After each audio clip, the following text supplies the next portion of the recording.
These young flies.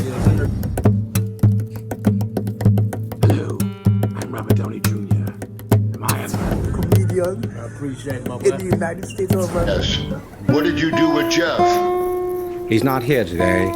He might be back next week. In any event, I'm hosting his show, The Jeff Richards Show. Oh, So I've been on a number of different networks.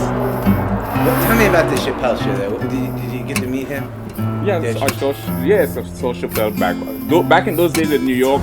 Uncle, which was a good book. Not really that much about Trump. More time in a pandemic, someone who probably smells. Jimmy, I appreciate you, pal. Thank you for coming on, man. I really appreciate it. You get the one.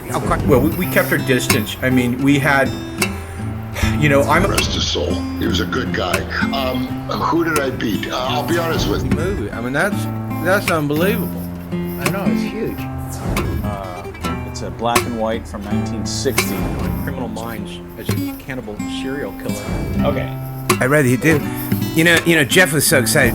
It has foam in it. I would cook it. I'd put it in the oven. What was that? Not you, my cat. Boy, killing it. Surface is when a certain It's my show.